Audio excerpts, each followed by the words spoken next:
Novamente, boa tarde a todos. Vamos começar nossa aula, então. Começar a conversar um pouquinho sobre o conteúdo de hoje. A ideia da aula de hoje era falar sobre arrays e matrizes, na verdade, sobre vetores e matrizes, mas na aula passada a gente conversou um pouquinho sobre os exercícios do URI e o pessoal estava colocando conteúdo, código dentro dos comentários, então eu resolvi colocar comentários aqui antes de começar a falar sobre vetores, só para explicar para vocês que a gente tem dois tipos de comentário em Python e como é que eles funcionam, para que eles servem, tá? Então, o que são os comentários em Python? Eles são trechos de código que a gente escreve, tá?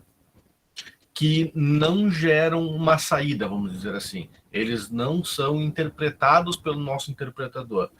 O nosso Python instalado na máquina ou no servidor, seja lá onde for, ele vai ler aquilo ali e vai dizer, opa, isso aqui não serve para mim, eu não vou fazer nada com isso. Ele simplesmente ignora, tá? Para que serve esse cara, então?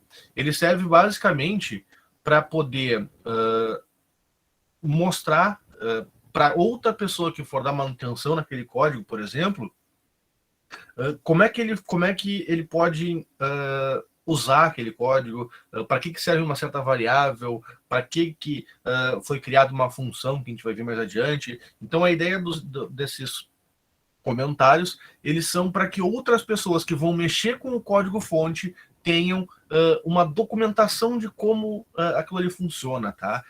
De forma mais fácil. Para isso que foram criados comentários. Outras linguagens têm comentários, tá? Aliás, praticamente todas as linguagens têm comentários, porque quando a gente tem um código comentado, que a gente explica para que serve uma variável, que a gente explica para que serve uma função, uma classe, tudo isso a gente vai ver depois, a gente tem um código que é mais fácil de dar manutenção. Não vai chegar lá, eu fiz o código, aí chega lá o Arthur, vai dar manutenção no código, ele só vai ler os comentários que eu fiz, ele vai conseguir entender o que aquele trecho do código está fazendo e fazer a manutenção que precisar. Então, fica mais fácil para quem vai dar manutenção se tiver esses comentários. É comum as pessoas comentarem os códigos?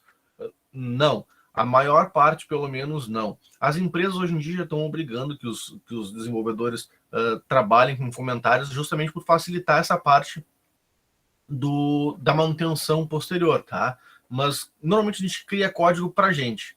E aí eu penso, eu quando estou desenvolvendo, eu penso que daqui a 1 ano, 2, quando eu for dar manutenção nesse código, eu vou lembrar o que eu estava fazendo ali. E muitas vezes isso é um engano, a gente acaba perdendo tempo depois tentando lembrar para que serve aquela variável, para que será aquela função, e acaba quebrando a cabeça sem entender. Tá? Então, o Python, assim como outras linguagens, também tem um tipo de comentário. Tá? Na verdade, tem dois. A gente tem os comentários chamados de comentários de uma linha, tá? Que a gente utiliza a cerquilha, jogo da velha, a hashtag, o nome que vocês quiserem usar para isso aqui, tá? O pessoal que trabalha com Python diz que isso aqui é uma cerquilha. Eu costumo chamar de hashtag mesmo e vai ser assim. E os comentários que utilizam mais de uma linha, uma ou mais, na verdade, eles utilizam essa formatação aqui. Eu abro o comentário com 3 aspas, tanto faz se é simples ou dupla, ele aceita das duas formas, e fecho o meu comentário, então, com essas 3 aspas simples ou duplas. Aqui tem um exemplo, então, de comentário, tá? Eu posso comentar, simplesmente colocar a hashtag lá e escrever o meu texto depois, tá? Sem problema nenhum. O interpretador do Python vai ver isso aqui e vai dizer, opa, é um comentário. Eu posso colocar comentário ao final das minhas linhas, tá? Então, eu escrevo alguma coisa do meu código, então crio uma variável, crio uma função, chamo alguma coisa, e depois eu digo para que aquilo ali foi utilizado, tá? É um outro jeito de usar. Uma coisa que tem que tomar cuidado, se a gente tiver uma abertura e fechamento de aspas, e a gente tentar botar um comentário dentro, isso não vai funcionar, tá? O interpretador Python vai entender que isso aqui é uma string, nesse caso aqui eu estou inserindo ela numa variável. Então é comum acontecer coisa desse tipo aqui, ó. O cara criou uma variável lá, sei lá, x, e estava colocando uma string, tá? Às vezes quando vai colocar textos muito grandes dentro de strings, tu pode fazer algo desse tipo aqui, ó. Isso aqui continua sendo a mesma string, tá? Por mais que o Google Colab ele não deixa marcação, quando tiver entre as aspas aqui, ainda é uma string. Tá? Então, se por um acaso eu chegar aqui no final desse cara aqui e botar um hashtag, qualquer coisa, isso aqui não vai ser entendido como um comentário, ele vai ser entendido como estando dentro dessa string inteira aqui. Para mim fazer algo desse tipo, eu teria que pegar esse cara aqui e colocar aqui no final, depois das aspas, tá? Deu erro aqui, mas por quê? Tá. Tá dando erro. Tá, voltou isso aqui.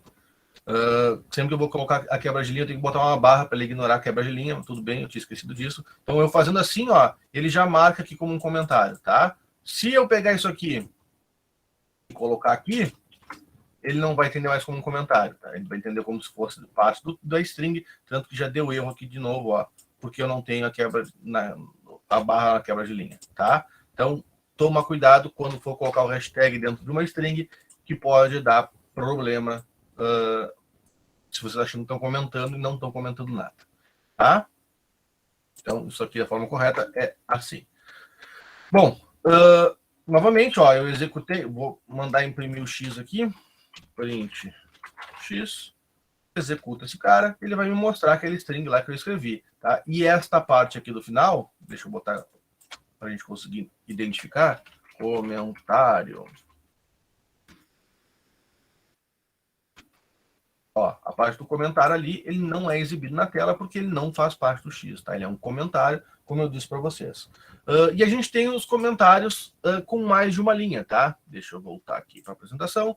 Os comentários com mais de uma linha, como eu disse para vocês, a gente começa com as 3 aspas, tá? Aqui eu exemplifiquei com aspas simples, mas pode ser simples ou duplas. Só tem que tomar cuidado que se eu abro com aspas simples, eu tenho que fechar também com aspas simples, tá? Então, aqui dentro eu posso colocar qualquer coisa que o meu interpretador Python vai entender como sendo um comentário. Bom, vamos lá. Eu posso ter um comentário, como eu disse para vocês. Opa. Assim. Ó, isso é um comentário com várias linhas, tá? Então, tem um comentário com várias linhas ali, tá? Vai funcionar tudo como um comentário. Se eu executar esse cara aqui, ele não vai mostrar nada, não vai fazer nada, tá? Opa, deu ruim aqui. Por que deu ruim? Não, tá certo. Tá? Então, ele vai fazer o comentário. Não, deu ruim ali. Por algum motivo, entendeu isso aqui como um texto, e não é.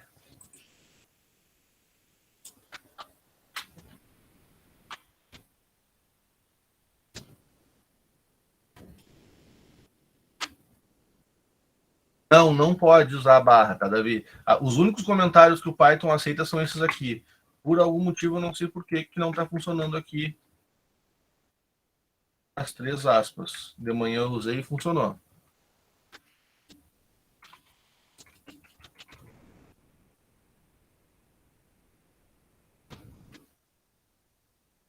Bom, não entendi.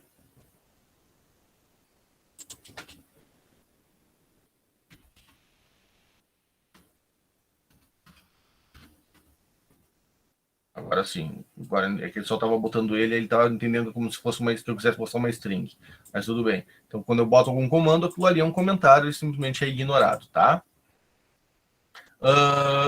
Eu posso colocar dessa forma ou eu posso fazer algo assim. Desde que eu abra e feche com as 3 aspas. Novamente, isso aqui é um comentário, ele não vai aparecer, tá? Então, posso escrever com várias linhas, posso escrever com uma linha só, e posso escrever tudo numa linha só. Não é o mais comum de se usar, mas também dá para usar assim. Quando tu vai utilizar comentários de uma linha só, tu utiliza simplesmente o hashtag e o comentário que tu quer fazer, tá? Bom, vamos adiante. Então, só para vocês saberem que esses caras existem, então aí podem ser utilizados, não só podem, como devem. Aqui tem um erro nesse slide, eu vou ter que modificar ele para botar, quando eu vou disponibilizar para vocês. Quando eu falar em arrays aqui, entendam como vetores, tá? Eu fiz esse slide de madrugada outro dia e me passou isso aqui, é que em algumas linguagens os vetores são chamados de array, tá? Mas no Python os vetores são chamados de listas, tuplas ou dicionários, tá? Por isso que ficou assim. Eu me atrapalhei aqui e escrevi arrays. Todos os slides estão como arrays, mas quando vocês lerem arrays aqui, entendam como vetores. Eu vou modificar lá nos slides, na hora de disponibilizar, o que eu vou disponibilizar para vocês lá no Moodle já vai estar como vetores, tá? Bom, o Python ele tem diversos tipos de dados, diversos tipos de vetores, tá, que podem ser utilizados. Listas, tuplas e dicionários são os que existem. E o que é um vetor?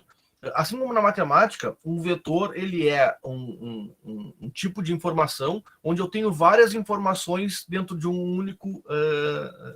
único dado, tá? Na matemática é assim. Na computação, eu tenho uma variável que permite que eu insira nela diversos tipos de dados, tá? Ou diversos dados dentro dela. Até então, a gente estava trabalhando com variáveis únicas, então eu podia colocar uma string, eu podia colocar um inteiro, eu podia colocar um ponto flutuante, eu podia colocar um booleano. Mas era só um valor inserido dentro de cada variável. Quando a gente fala em vetores, a gente pode pegar esses vários valores e inserir todos eles dentro de uma única variável. Então, eu crio uma variável qualquer, tá? E dentro dela eu consigo colocar diversos tipos de valores. Tem um porém, o pessoal que desenvolveu o Python e que trabalha mais com Python, eles aconselham sempre que a gente for criar um vetor, uma lista, uma tupla ou um dicionário, a gente deveria utilizar somente o mesmo tipo de dado dentro desse vetor, tá? Então, se eu crio um vetor com strings, eu deveria utilizar somente strings dentro desse vetor, tá? Mas isso não foi o que foi pensado lá no começo, quando foi criado o Python, essa parte do Python, tá? Quando foi criado, a ideia era que pudesse colocar qualquer coisa. Então, eu posso realmente colocar qualquer coisa ali dentro. Eu posso colocar uma string junto com um inteiro, junto com um ponto flutuante, junto com qualquer outra coisa. O que acontece quando eu faço esse tipo de coisa?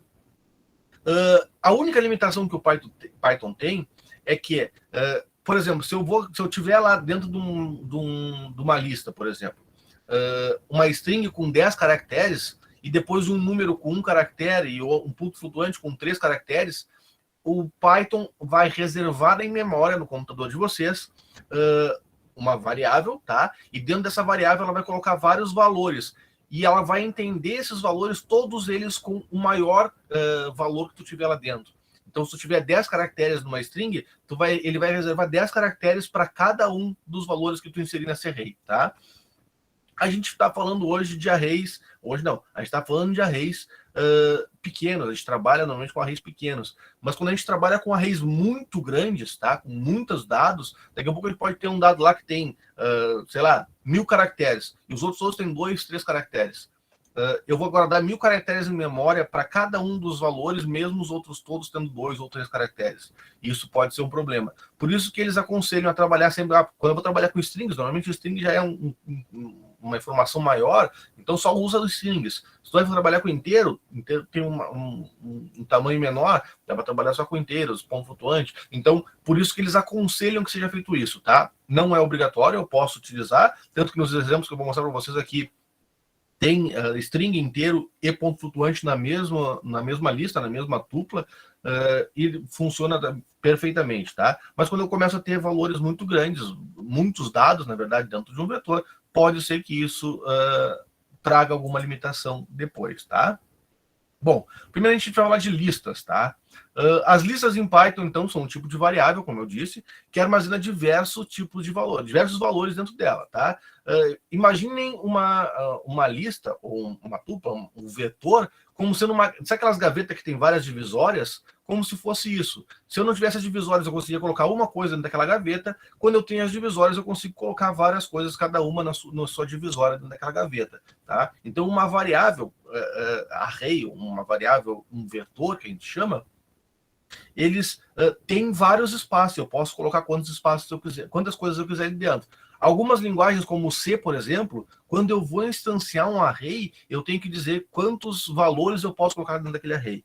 o Python não tem isso, tá? Quando eu crio um array, uma lista, por exemplo, ele automaticamente pega o tamanho da quantidade de itens que tem ali dentro. Se eu colocar mais um, ele vai aumentar, mais outro, ele vai aumentando. Se eu tirar um, ele vai diminuindo. Então, ele se adequa à quantidade de dados que tiver ali dentro, tá? Listas em Python, elas são mutáveis. O que isso quer dizer? Eu consigo inserir novos dados, retirar dados daquela lista sem problema nenhum, tá? Inclusive, tem algumas formas que eu insiro dados, que eu faço uma modificação gigante nessa lista, movimentando as coisas de posição dentro da lista, tá? E isso é uma coisa muito interessante das listas. Outros tipos, como tuplas adicionárias, eu não consigo fazer isso. Como é que eu faço, então, para criar uma lista? Basicamente assim, ó, crio uma variável, tá? E depois eu passo para essa variável uma lista de dados, de informações, entre colchetes, tá? Sempre que eu for criar uma lista, eu tenho que abrir e fechar colchetes. Eu costumo utilizar somente, esta formatação aqui, tá? Ah, mas tem como fazer de outro jeito? Tem. Aí a gente utiliza a função list, tá? Passa para ela, aí sim usa os parênteses, e passa para ela os valores que eu quero armazenar dentro da lista, tá? Internamente, o Python vai pegar isso aqui que vocês criaram e escrever este cara aqui. Então, eu vou direto à fonte, eu simplesmente escrevo lá, boto os colchetes e ali dentro eu boto as informações que eu quero, tá? Deixa eu ver aqui uma coisa. Bom, vamos criar uma lista, então, para ver como é que esse cara funciona. Eu vou criar uma lista de frutas. Cadê? Aqui. Vou criar uma lista de frutas, eu já tenho ela criada aqui nas minhas notas, eu só vou copiar e colar aqui, tá? Então, eu criei uma lista de frutas, vim aqui, dei um Enter nesse cara. Se eu vier aqui, qual é o comando? Lembra qual é o comando que a gente faz para ver qual é o tipo de dados que tem numa variável? Lembra ou não? Bool? Não. Como? Bool? Não. Bool é um tipo de dado. Booleanos. Um comando que a gente usa para ver qual é o tipo de dados que eu tenho dentro de uma variável. Alguém lembra? Talvez print. Não, aí eu vou só mostrar os dados. Type, tá? Então, se eu quiser ver o tipo de dados, eu utilizo, então, o comando type. E eu vou simplesmente passar essa variável frutas aqui para o type, e ele me retorna que isto aqui é uma lista, tá? Então, como eu disse, as listas são mutáveis. Eu consigo inserir novas informações e retirar informações daqui sem problema nenhum, usando os comandos que a gente vai ver daqui a pouquinho.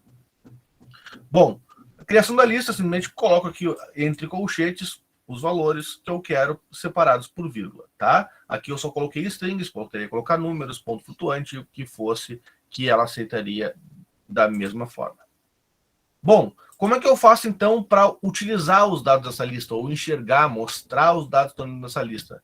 Basicamente, eu tenho que passar o nome da variável que a gente utilizou, no caso aqui, dados, lá naquela que a gente está fazendo frutas, e passar o índice, ou o endereço, ou seja o que for o nome que foi dado pela pessoa que está falando para vocês, tá? Eu costumo utilizar índice ou chave, tá? Então, sempre que a gente for trabalhar com listas ou com vetores, eu tenho que passar qual é a chave que eu quero mostrar o dado, tá? Nesse caso aqui, eu peguei o 0. O que é o 0? O 0 é o endereço que eu tenho dentro do meu array, do meu vetor, tá? Como é que funciona esse cara? O primeiro item do vetor é sempre a posição 0. O próximo vai ser a posição 1, depois o próximo a posição 2, o próximo 3, o 4, o 5, o 6 e assim vai, tá? Então ele automaticamente endereça o primeiro como 0 e depois vem incrementando nos demais até chegar na quantidade de dados que tiver dentro do meu vetor, tá? Como é que esse cara funciona, então? Se eu quiser mostrar ali, por exemplo, a laranja, eu vou ter que botar aqui, fruits. Simplesmente passo o endereço 0, que é o da laranja ali, e ele vai me mostrar laranja. Se eu quiser, por exemplo, pegar o dado 3, eu vou aqui, dou um Enter, ele vai me mostrar banana. Por quê? 0, 1, 2, banana é o item 3, tá? E assim sucessivamente. Então eu posso pegar qualquer um desses valores e colocar aqui. Ah, se eu tentar botar um valor que não existe, vou botar 8 aqui, por exemplo. Executei. Ele me retorna um erro de index, tá? Por quê? Porque ele não existe o index 8 dentro dessa variável. Ele tem a 0, 1, 2, 3, 4, 5, 6 e termina aqui, tá? Então, sempre que vocês forem usar um índice desse tipo, tomem cuidado que se vocês forem para um índice maior do que o existente, ele vai retornar um erro na aplicação de vocês, tá? Vamos lá. O que mais nós temos aqui? A gente pode, em algum momento, querer fazer subseleções dentro de uma lista, tá? O que são subseleções? É eu pegar mais de um item normalmente dentro de uma lista, tá? Bom, vamos voltar lá no nosso código. Eu posso, por exemplo, dizer que eu quero pegar fruits, lá das frutas, tá? Da posição 2 até, então eu passo a posição inicial que eu quero até a posição logo após do que eu quero. Por quê? Porque esse último valor que eu passo aqui, ele, a partir dele em diante, é excluído dessa lista. Então eu vou botar dos 2 até 5 e der o Enter aqui, ele vai me retornar lá pera, banana e kiwi. Por quê? Porque aqui, ó, 0, 1, 2. Então eu pego este cara aqui. Aí pego o 3, pego o 4, e aí o 5 lá é o que eu estou excluindo. Então, daqui em diante, eu paro de utilizar a lista. Entenderam? Então, eu passo o endereço inicial, a partir da onde eu quero pegar, e o final, até onde eu quero pegar. Daquele ali que eu botei em diante, ele não pega mais. Tá? Eu posso utilizar algo desse tipo aqui. Fruits, 2 pontos, 3. O que isso aqui representa? Se eu coloco somente 2 pontos 3. Representa que eu estou pegando da posição 0. Eu dizer isso é a mesma coisa que eu dizer de 0 até 3. Tá? Então, eu colocar de nada até 3 ou de 0 até 3 é exatamente a mesma coisa. Tá? Então, sempre que eu quiser pegar do primeiro item até um certo item qualquer, eu posso colocar desta forma aqui. Outra coisa que a gente pode utilizar é fazer uma subseleção onde a gente utiliza valores negativos. Como assim valores negativos? O Python tem uma possibilidade, tá, de eu contar os endereços do meu vetor assim, ó, 0, 1, 2, 3, 4, 5 e 6. Ou então eu posso fazer ao contrário. Eu posso vir menos 1, menos 2, menos 3, menos 4, menos 5, menos 6, menos 7. Entenderam? Sim. Sim. Então eu posso tanto avançar do 0 em diante, como eu posso retroceder. Só que no retroceder não tem o 0, tá? Porque o 0 já é a posição 0 lá do meu vetor. Então eu tenho menos 1, menos 2, menos 3, menos 4, menos 5, menos 6 e menos 7 nesse caso aqui, tá? Então eu posso colocar algo desse tipo aqui. Do 4, 2 pontos, menos... Vou botar menos 2. Ele vai me retornar só o kiwi. Por quê? 1, 0, 1, 2, 3, 4. Ele vai mostrar esse cara aqui, tá? Menos 1, menos 2. A partir daqui ele exclui. Então ele vai mostrar só o kiwi, tá? Beleza? E assim como eu posso pegar até o início, aliás, desde o início, eu posso ter algo, fruits,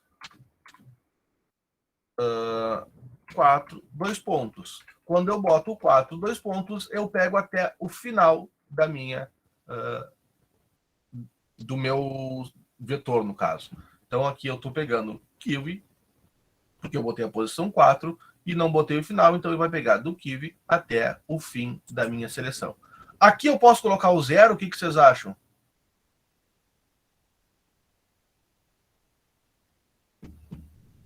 Posso ou não? Acho que pode. Eu acho que não. Pode? Ó, por que tu acha que não, Arthur? E por que tu acha que sim, Gabriel? A ordem que tu coloca não altera? A ordem que eu coloco não altera? Não sei. Arthur, por que tu acha que não? Eu acho que não, porque se tu não botar nada, ele vai ir até o fim, mas o zero, nessa ordem, ele acaba se tornando o primeiro número. Isso aí, Arthur. Tá? Quando eu boto o zero, ele vai me retornar um conjunto, uma lista vazia. Por quê? Porque eu tenho que tomar cuidado que... uma outra coisa que eu ia dizer, que é logo depois disso, tá? Mas sempre que eu tiver o zero, ele vai tentar ir lá para o primeiro item da lista. Tá? Então, eu estou dizendo que eu quero pegar da posição 4, mas eu quero excluir todos a partir do primeiro item da lista. Então, não dá certo. Tá? Então, sempre que vocês quiserem até o final, vocês têm que colocar o 2 pontos sem nada no fim. Tá? E tem que tomar cuidado que se vocês fizerem algo desse tipo aqui, como eu botei ali, 2 pontos, 1, ele vai retornar vazio, tá? Porque se o final for antes do início, ele vai entender que não tem nada ali dentro, não tem nada nessa junção entre os dois, tá? Porque ele começa a conta daqui, mas começa a excluir daqui. Então, quando ele chegar nesse cara aqui, ele está excluindo ali também, tá? Então, ó, eu tenho aqui 0, 1, qual foi o que eu botei lá? 2 e 1. Então, 0, 1 e 2. Então, eu começaria daqui, tá? Eu começaria daqui. Mas eu estou excluindo todos a partir daqui. O que isso faz? Mostra uma lista vazia, tá? Então, às vezes, isso pode ser um problema.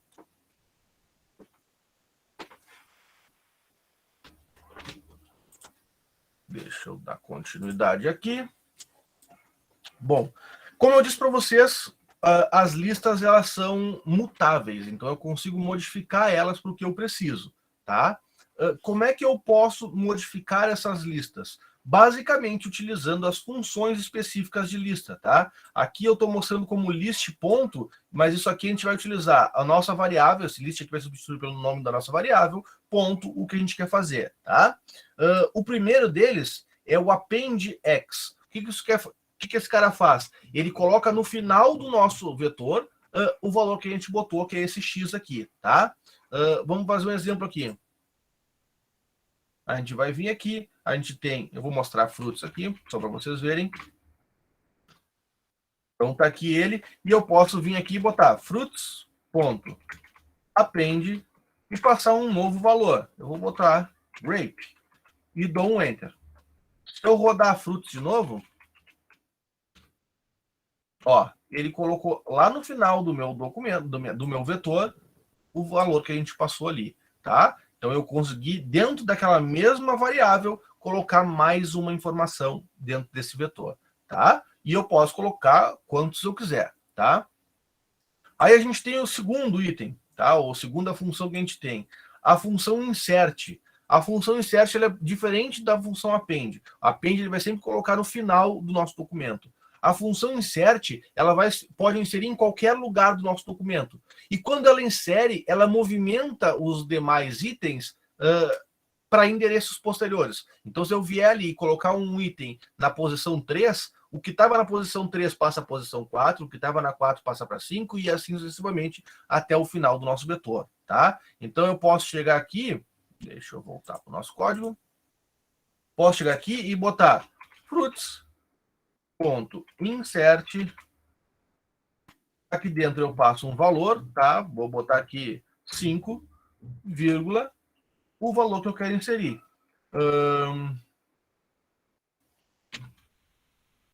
Pineapple, pronto. Então, estou inserindo o abacaxi na posição 5. Deixa eu vir aqui, frutos. Olha, ele já até mudou a formatação, porque não ia caber mais assim num dado momento. Ele começa a mostrar essa ordem aqui, mas é exatamente a mesma coisa. Ó. Laranja, laranja, maçã, maçã, pera, pera, banana, banana, kiwi, kiwi, apple.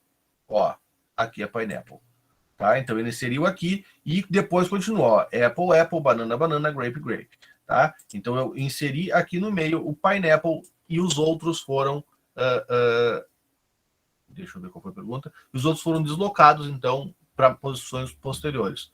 Tem como controlar como ele coloca... Como assim, Davi?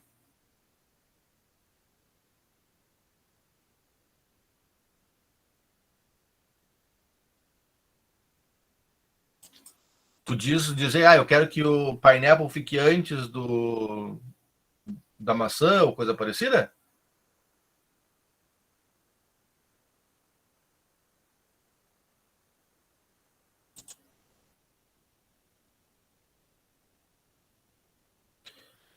Como ela é exibida na tela, assim, ó, ele vai colocando pelo endereçamento, tá? Então tu coloca o endereço lá e ele vai adicionando um embaixo do outro. Depois, mais no final, a gente vai ter, você vai mostrar assim ou você vai mostrar assim, na verdade não, tá? Isso aqui eu estou só mostrando o valor que tá lá. Tem como, utilizando o print depois, a gente vai ver mais adiante quando a gente for utilizar, por exemplo, o for each, a gente consegue mostrar isso de outra forma. Mas isso é quando a gente for ver os comandos de repetição daqui a umas 2 ou 3 aulas.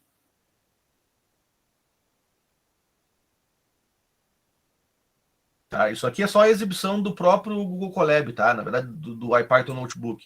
Ele que faz essa exibição nesse formato aqui, quando a lista é pequena, e depois ele muda para esse formato aqui quando a lista é grande. Às vezes a gente começa a rolar esse negócio aqui e fica rolando, até terminar o tamanho da lista, tá? Dependendo do dado que a gente estiver utilizando. Vamos ao próximo, então. Então, o insert eu consigo inserir um valor numa chave, num índice que eu desejar, tá? E os outros são deslocados conforme eu vou avançando. Aí a gente tem o comando remove. O comando remove, ele serve para remover um item da lista, tá? Só que eu removo esse item pelo nome, pelo valor que está inserido nele, na verdade, tá? Então eu posso vir aqui, fruits.remove, e passo para ele, por exemplo, vamos botar Apple. Ele vai procurar dentro da minha lista por essa palavra. Quando ele encontrar, ele vai lá e vai remover. Se a gente vier aqui mostrar frutos de novo, ele vai mostrar de novo desse formato aqui. E, ó, tinha orange, Apple não existe mais, tá?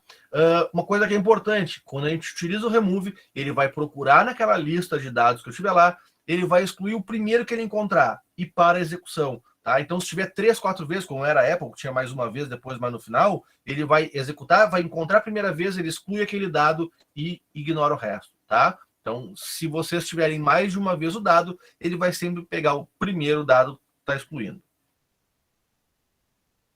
A gente tem, então, o pop, tá? O pop, ele é um comando parecido com o remove, tá? Só que eu posso especificar qual o índice que eu quero apagar, tá? Se eu não especificar nada, ele automaticamente vai excluir o último, tá? Então, se eu vier aqui e botar fruits.pop, sim, ele vai simplesmente apagar o grape lá no final, tá?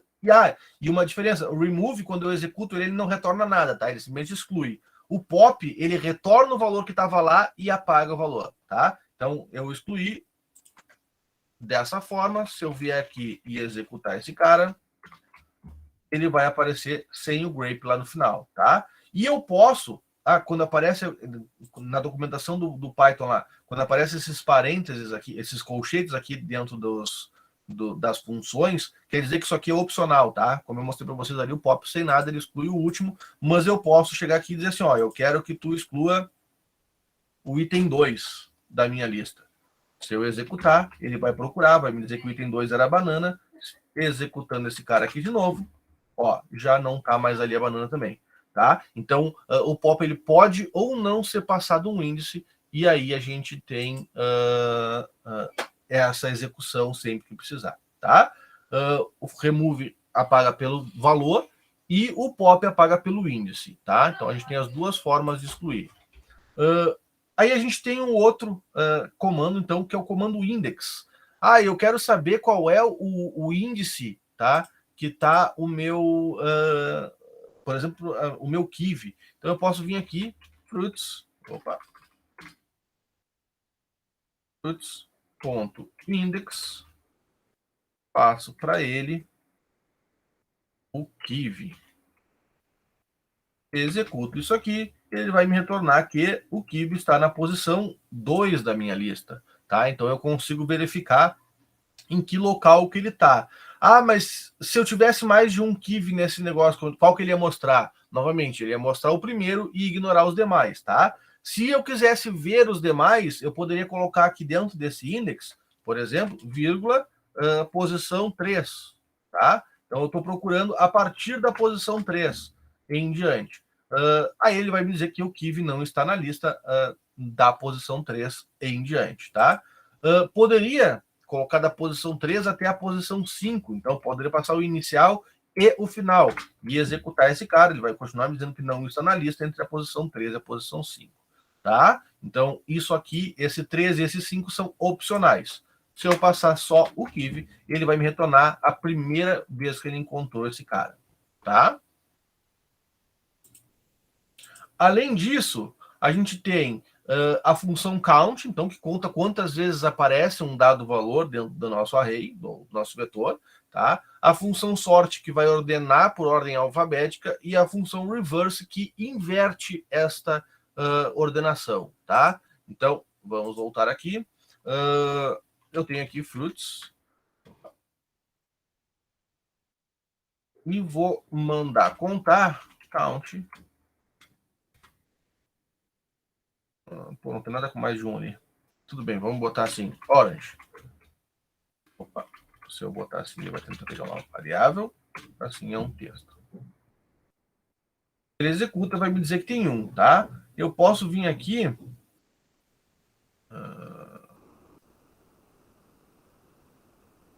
eu excluí esse cara. Grape. Só para ficar diferente. Aqui, ó, tem uma vez grape e duas vezes apple. Se eu vier aqui procurar por apple, ele vai me dizer que tem duas vezes o apple, tá? Então eu consigo contar quantas vezes aparece um dado valor dentro do meu vetor. Aí a gente pode, então, como eu disse para vocês, ordenar, tá? Para isso, então, eu uso o comando sort. Executo o comando sort, mando mostrar fruits. Ele vai mudar o índice dos meus objetos e ordenar eles em ordem alfabética, tá? Ele faz aquela ordenação... me fugiu o nome agora. Bom, não vou me lembrar o nome. Tá? Mas ele pega letra por letra e vem comparando uma com a outra e vê qual que está menor ou maior do que a outra e vai colocando esses dados em ordem alfabética ou em ordem de menor a maior, na verdade. Porque se for um número, ele vai colocar em ordem. Se for números, ele vai colocar em ordem também, de menor a maior. Tá? Botei o sort, ele botou aqui, então, a ordenação em ordem alfabética. Posso vir aqui, fruits, ponto, reverse. Executo esse cara, mando mostrar as frutas de novo. Ó, tá lá, o que era o último se tornou o primeiro, o que era o primeiro se tornou o último, e ele simplesmente inverteu a ordem das coisas, tá? Uma coisa não depende da outra, tá? Eu não preciso estar ordenado para usar o reverse. Eu posso ter aquela primeira lista que eu criei lá em cima, deixa eu colocar ela aqui. Aqui, executo. Então, tem uma lista desordenada. Posso vir aqui e utilizar somente o reverse. Se eu mostrar o documento, o que era primeiro, que era o orange, passa a ser o último, e a banana, que era a última, passa a ser a primeira, tá? Eu tenho uma forma de utilizar o sort para automaticamente fazer a ordem decrescente, tá? Que é passando dentro da função sort, aqui dentro, o reverse como true, tá? Se eu coloco isso aqui, ele vai executar e automaticamente ele vai ficar do maior para o menor, ou em ordem decrescente, na ordem alfabética, no meu caso aqui, ou na ordem numérica em ordem decrescente, tá? Porque quando eu executo este cara aqui, é como se eu fizesse o sort e o reverse também, juntamente com ele, tá? Então eu posso fazer dessas duas formas. Bom, as formas de modificar as listas são esses, tá? Tem alguns outros comandos que são utilizados, mas são comandos que envolvem outras coisas que a gente ainda não viu, então não tinha por que a gente ver nesse momento. Se for o caso, depois a gente volta nas listas e eu mostro para vocês, então, essas funções que permitem então, que a gente faça essas modificações, tá? Tuplas. O que são tuplas? são vetores, que nem as listas, só que elas são imutáveis, tá? Isso é uma coisa que é muito importante. O que quer dizer imutável? Eu não consigo inserir dados ali dentro, eu não consigo remover dados ali dentro, eu não consigo modificar aquele vetor. A partir do momento que eu crio ele está guardado dentro da memória e eu não consigo modificar ele. Posso excluir aquele vetor? Posso, mas simplesmente excluo tudo. Não tenho como tirar alguma coisa ou colocar outra coisa aqui dentro. Para mim fazer uma modificação naquele vetor, o que eu posso fazer é usar a mesma variável e colocar um outro vetor em cima. Aí eu apago aquele dado que tinha ali e coloco o outro em cima, tá? Eu não estou modificando aquele vetor que eu tinha instalado ali dentro, tá? Como é que eu crio tuplas, então? Para criar tuplas, o comando utilizado, então, é utilizando os parênteses, tá? Então, eu abro e fecho parênteses e passo os valores separados por vírgula exatamente igual às listas, tá? A diferença entre uma e outra é que as tuplas eu uso colchetes e as listas eu uso o parênteses. Desculpa. As listas eu uso colchete e as tuplas eu uso o parênteses, tá? Ou eu posso também utilizar a função tuple, tá? E passar os valores para ele, que internamente o Python vai converter isso aí neste cara aqui e vai funcionar da mesma forma, tá? Como é que eu faço para pegar dados, então, de uma tupla? Exatamente a mesma forma de uma lista, tá? Eu vou ter que passar lá o nome da variável que eu estou usando e o índice do dado que eu quero pegar, tá? Exatamente igual, não tenho o que botar nem o que tirar. Tuplas e listas na forma de pegar dados é exatamente a mesma coisa. Inclusive, eu consigo fazer aquelas subseleções, tá? A diferença é, quando eu faço uma subseleção em uma lista, eu retorno uma lista. Quando eu faço uma subseleção em uma tupla, o retorno vai ser uma tupla, tá? E aí vem os dicionários. Até então, a gente vinha trabalhando com índices numerados, tá? E autonumerados. Quem numera é o próprio Python. O interpretador vai lá, quando cria a tupla, ele identifica lá com 0, 1, 2, 3, 4, enquanto os itens tiver, por conta própria. Os dicionários, eles são exatamente iguais às tuplas. O que isso quer dizer? Eles não podem ser modificados também. Mas, ao invés de utilizar valores autonumerados como índice, eu escolho os índices, tá?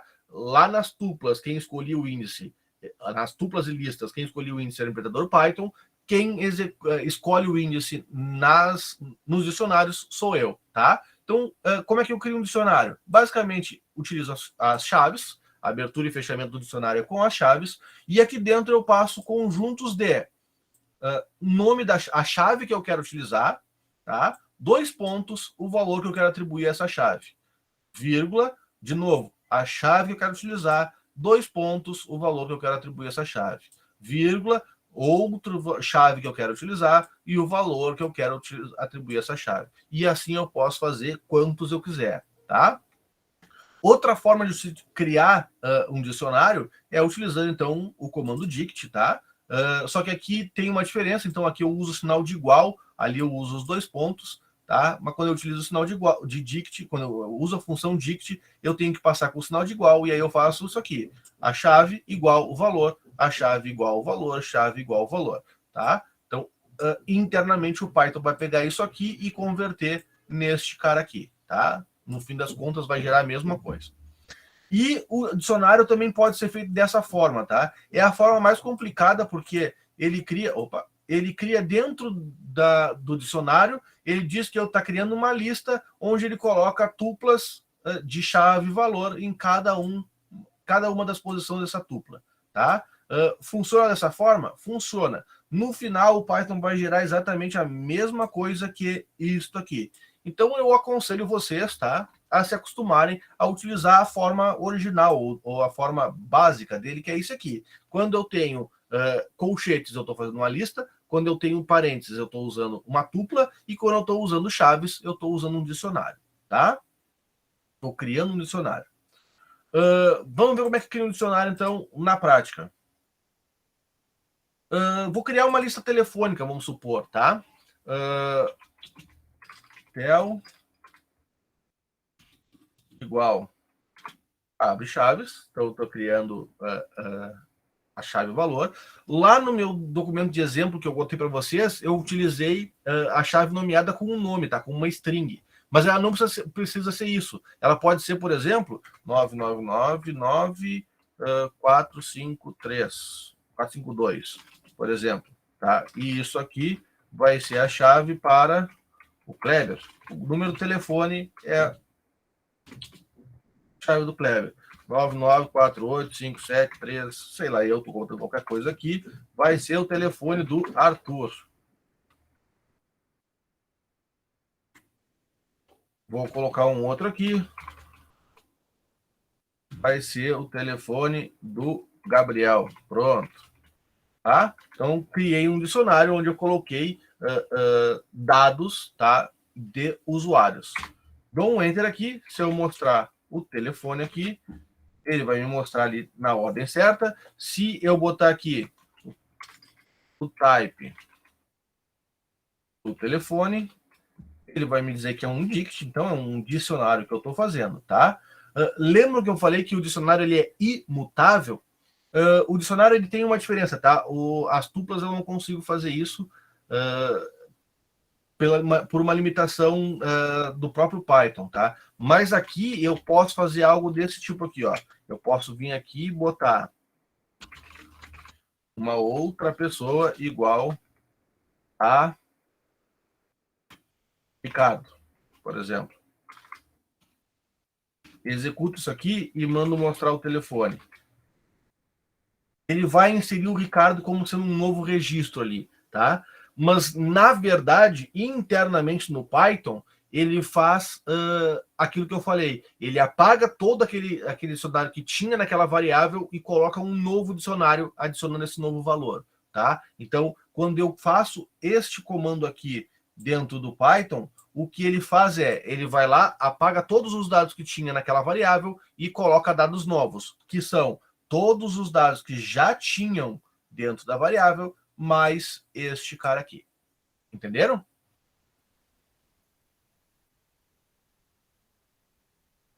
Sim. Beleza. E como é que eu faço, então, para fazer a leitura dos dados desse cara aqui? Basicamente, igual uma tupla. Vou lá, coloco o tel, passo a chave que eu quero e dou um Enter. Essa aqui é a melhor forma de usar chaves, colocar números aqui e o valor depois delas. Não, porque acaba complicando, tá? Eu identificar isso aqui, depois me lembrar que esse valor aqui é a chave específica do cara lá, é um pouquinho mais complicado. Se eu criar um dicionário dessa forma aqui, ó, tenho lá type, dados, o mesmo dicionário, e eu posso utilizar simplesmente dados, abro o colchete, digo que eu quero um nome. Pronto, ó. Consigo pegar o nome do cara simplesmente dizendo que a chave dela é nome, tá? Então é só para dizer que eu posso colocar qualquer coisa como chave, tá? Na verdade, ponto flutuante não. Eu posso colocar valores inteiros ou valores, os strings, tá? Como chaves dos dicionários, tá? De manhã eu falei que os dicionários eram chaveados com o que eu queria, e eles entenderam que eu não podia colocar números aqui. Por isso eu quis fazer isso aqui para vocês com um número como chave e o valor com o que eu quisesse, tá? Mas eu utilizando assim com strings é muito mais fácil, porque daí eu sei que sempre que eu chamar aquele dado lá com a chave nome, eu vou ter o nome do cara. Se eu chamar esse dado com a idade, eu vou ter a idade do cara. Então eu não preciso me preocupar depois de me lembrar que o número 74746226 vai ser o Gabriel. Não, eu tenho uma forma mais fácil de identificar isso. Fala, Arthur. É que no caso, se fosse fazer um programa que é realmente uma lista telefônica, seria mais fácil colocar o nome para se lembrar do número, ao invés do contrário.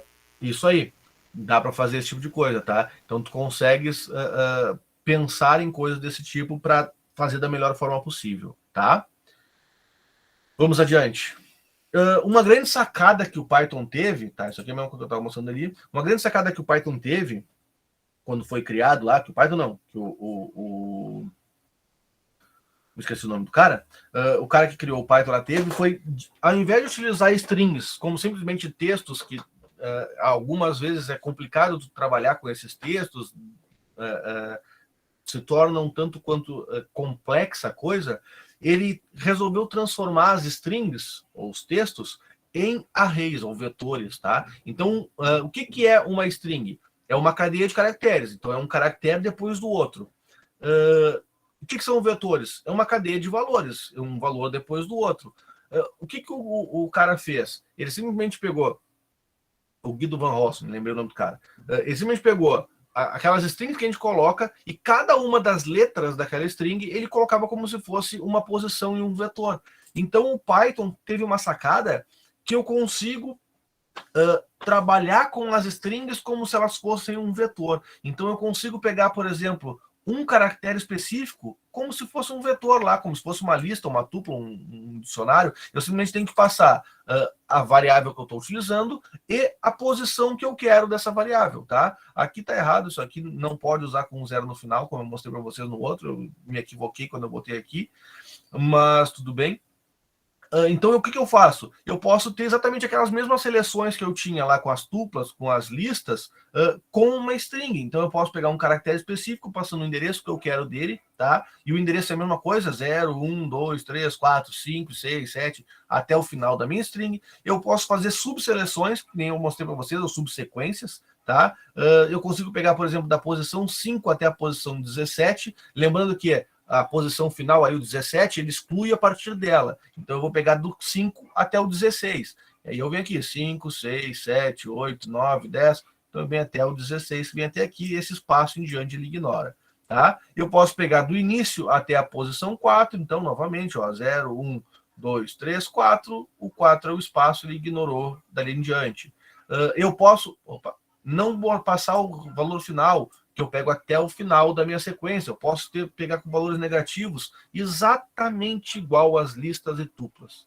Tá? Eu consigo fazer essas subseleções exatamente igual às listas e tuplas.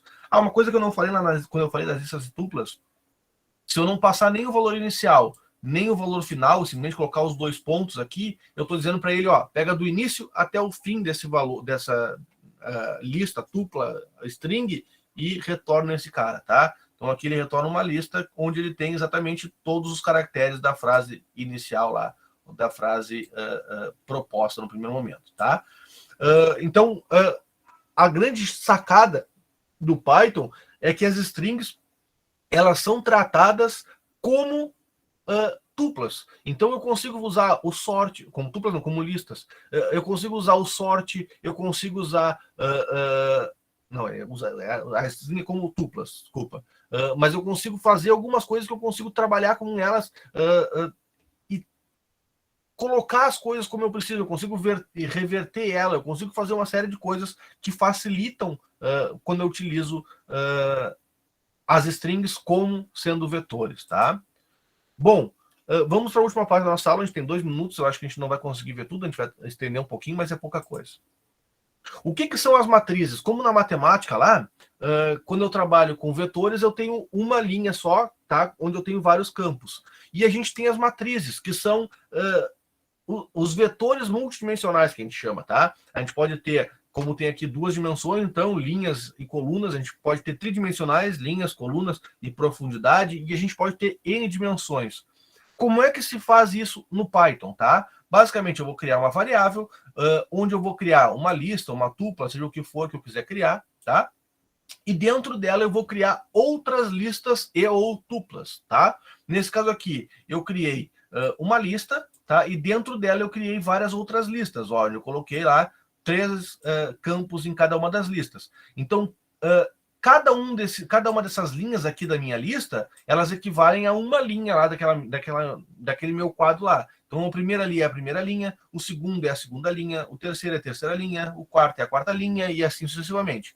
E cada um dos valores que tem dentro destas tuplas aqui equivalem às colunas. Então, o primeiro valor é a primeira coluna, o segundo valor é a segunda coluna, e o terceiro valor é a terceira coluna. Na segunda linha, primeiro valor é a primeira coluna, segunda coluna, terceira coluna, e assim sucessivamente, tá? Então, eu consigo criar matrizes onde eu tenho informações bidimensionais. Então, eu consigo fazer quadros, eu consigo fazer diversas coisas com isso aqui. tá? E simplesmente posicionar as informações, o que eu preciso aqui dentro, conforme eu precisar, tá? Eu esqueci de botar aqui no slide, mas eu vou mostrar para vocês lá no código, tá? Como é que eu faço isso, esse cara aqui? Tabuada igual abre a minha lista. Aqui dentro eu vou ter outra lista, 1,1,1, vírgula, passo para a próxima linha, 1,2,2, vírgula, eu não vou fazer todas porque não tem necessidade, 1,3,3. Só até o 3, tá? Então aqui eu tenho 3 linhas e 3 colunas. Concordam? Sim. Então eu tenho 3 linhas, 1, 2, 3 e 3 colunas. 1, 2, 3. Beleza. Se eu executar esse cara aqui, se eu vier aqui e botar tabuada, executar, ele vai me mostrar ali, ó. Ele mostra de um jeito diferente, mas ele mostra aqui, ó, as 3 linhas, 1, 2, 3, e as 3 colunas. 1, 2, 3, 1, 2, 3, 1, 2, 3. Tá? Então, eu tenho aquela minha matriz representada. Como é que eu faço, então, para mostrar uma informação dentro dessa matriz? Tá? Basicamente, eu vou botar tabuada, abro o colchete e digo para ele em qual linha vai estar a minha informação. Então, eu vou pegar aqui da linha 2, tá? Então, da linha 1, tá? Lembrando, a primeira linha é a 0, essa aqui é a linha 0, essa aqui é a linha 1 e essa aqui é a linha 2. Então, eu estou pegando da linha 1, então eu estou pegando desses dados aqui. E depois eu coloco um outro colchete, onde eu digo em qual das colunas está o dado que eu quero. Lembrando, posição 0, posição 1, posição 2. Então, eu vou pegar o dado da linha 1 na posição 2, na coluna 2. Se eu rodar esse cara aqui, ele tem que me mostrar este 2 aqui, tá? Vou colocar valores diferentes, só um pouquinho. 1, 2, 3,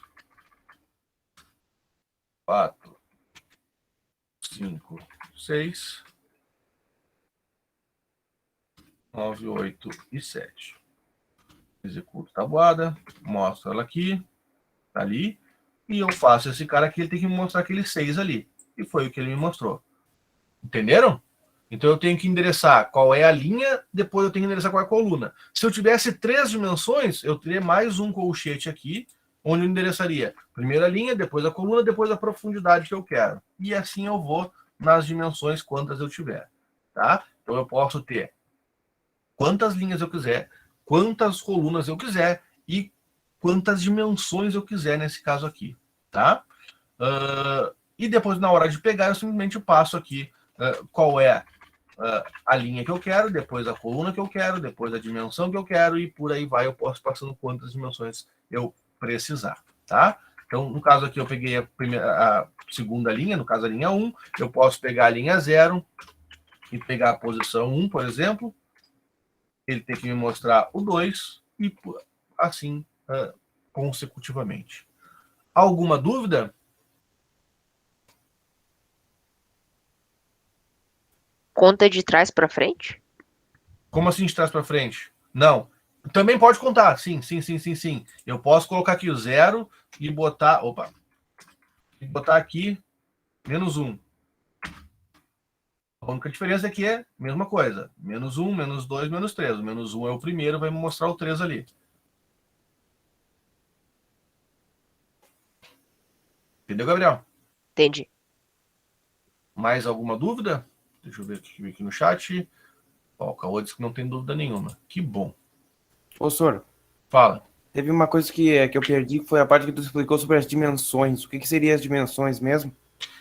Aqui nesse caso aqui a gente tem 2 dimensões, tá? A dimensão das linhas e das colunas. Eu poderia ter uma terceira dimensão, que seria a profundidade, tá? Então as dimensões é como se fosse... não sei se tu gosta de jogar, tá? Já sabe como é que é um jogo 2D, né? Já, sei. Tu tem um jogo 3D, que daí tu tem uma profundidade. E assim tu vai. Se tu tiver 4D, tu tem uma angulação a 45 graus. Então tu tem várias possibilidades de dimensões que a gente chama. E isso são as dimensões. Isso vem das matrizes matemáticas, tá? Por isso que a gente chama com esses nomes. Mas Isso aí. Tá? Então a ideia das dimensões é como, colocar como se fosse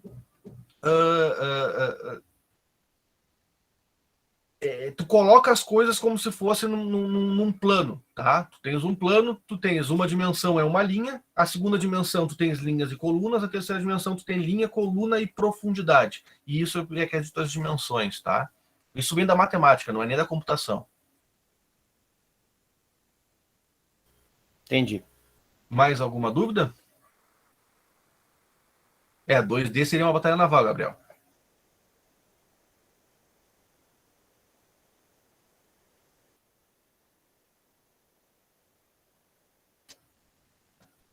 Mais alguma dúvida? Não. Bom, se ninguém tem mais dúvidas, tenham todos um bom final de semana. Nos vemos na semana que vem. Não esqueça que vocês têm até domingo para fazer as atividades lá do URI, tá? E é isso. Tchau, Sor. Bom final de Tchau. semana. Tchau. Nossa, bom final de semana. Valeu, senhor. Falou.